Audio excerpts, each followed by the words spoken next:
আল্লাহু আল্লাহু আল্লাহু আল্লাহ। আলাদাভাবে দিতে হয়। স্বামী সামর্থ্যবান হলে স্বামীর দিতে হবে, স্ত্রী সামর্থ্যবান হলে স্ত্রীকে দিতে হবে, ছেলেরা হলে ছেলের দিতে হবে। এটা প্রত্যেকের আলাদাভাবে ইন্ডিভিজুয়ালি দিতে হয়।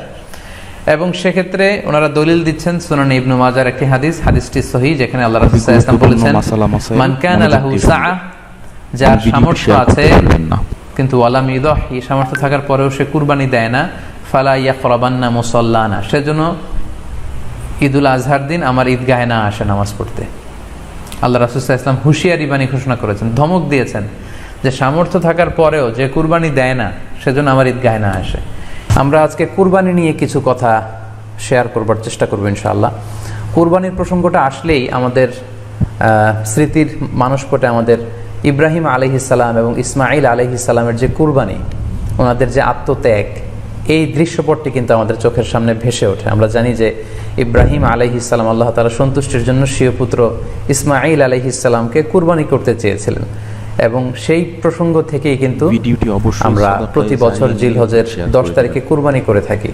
এবং এই দৃশ্যটি আল্লাহ তাআলার কাছে এতই ভালো লেগেছিল, এই আত্মত্যাগের দৃশ্যকে আল্লাহ তাআলা স্মরণীয় করে রাখবার জন্য কিয়ামত পর্যন্ত সব বিশ্বাসীদের জন্য এই জিলহজের একই টাইমে, জিলহজের 10 তারিখে কুরবানি করাটাকে আল্লাহ তাআলা আমাদের উপর অবধারিত করে দিয়েছেন।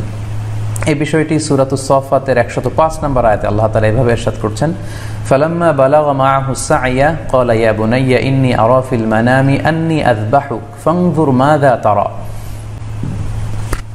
অর্থাৎ ইসমাঈল আলাইহিস সালাম যখন একটু বড় হলেন, বাবার সাথে হাঁটতে পারেন, দৌড়াদৌড়ি করতে পারেন, ঠিক তখন ইব্রাহিম আলাইহিস সালাম স্বপ্নে দেখলেন যে তিনি ইসমাঈল আলাইহিস সালামকে কুরবানি করছেন, এবং স্বপ্ন দেখেই তিনি সরাসরি ছেলের সাথে কনসালটেশনে গেলেন, পরামর্শ করলেন যে বাবা, আমি তো স্বপ্নে দেখেছি যে আমি তোমাকে কুরবানি করছি, ফানজুর মাযা তারা, what do you think about it, what's your opinion about it, তোমার মতামত কি সেটা তুমি আমাকে বলো।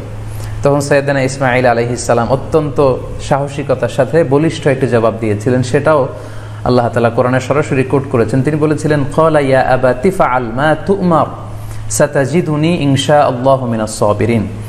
অর্থাৎ, হে আমার সম্মানিত পিতা, আপনি যেমনটি স্বপ্নে দেখেছেন, আল্লাহ তাআলা আপনাকে যেমন আদেশ করেছে আপনি ঠিক তেমনটিই করুন, আপনি ভয় পাবেন না, ইনশাআল্লাহ আপনি আমাকে ধৈর্যশীলদের অন্তর্ভুক্ত পাবেন।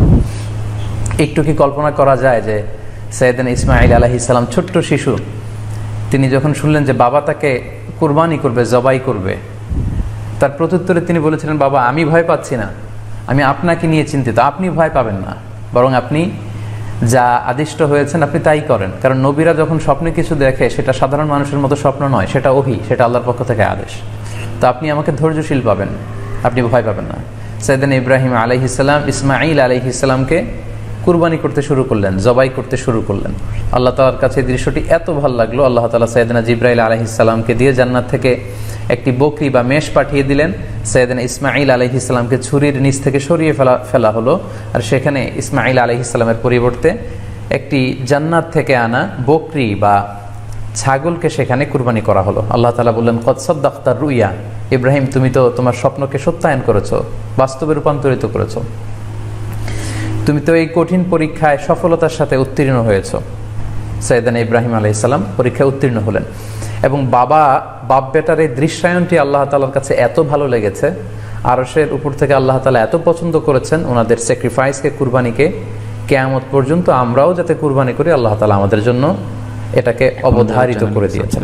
সম্মানিত, শুধু এখানে আমাদের জন্য সবচেয়ে বড় যে শিক্ষণীয় বিষয়, সেটি হচ্ছে সাইয়েদনা ইব্রাহিম আলাইহিস সালামের ঔরসে যখন ইসমাঈল আলাইহিস সালাম আসে, তখন তাফসীর এসেছে ইব্রাহিম আলাইহিস সালামের বয়স ছিল 86 বছর।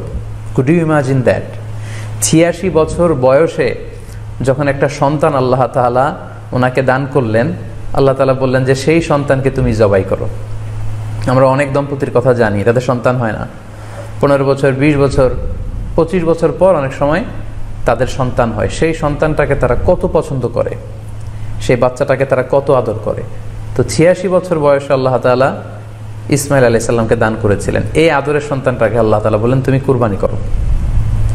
কারণ এই বয়স্ক অবস্থায় যখন ইব্রাহিম আলাইহিস সালাম ইসমাঈল আলাইহিস সালামকে পেয়েছিলেন, তখন তিনি হৃদয়টাকে উজাড় করে দিয়ে নিজের ছেলেটাকে ভালোবাসতে শুরু করলেন। দর্শকবৃন্দ, যারা এতক্ষণ পর্যন্ত আমাদের এই ভিডিওটি দেখলেন, অবশ্যই আপনাদেরকে অসংখ্য ধন্যবাদ, এবং আমাদের চ্যানেলটি সাবস্ক্রাইব করবেন যারা ইউটিউব থেকে দেখেছেন, আর যারা ফেসবুক থেকে দেখেছেন আমাদের পেজটি ফলো দিয়ে রাখবেন অবশ্যই। আপনাদের সকলকে অসংখ্য ধন্যবাদ জানিয়ে এখানেই শেষ করছি। আসসালামু আলাইকুম।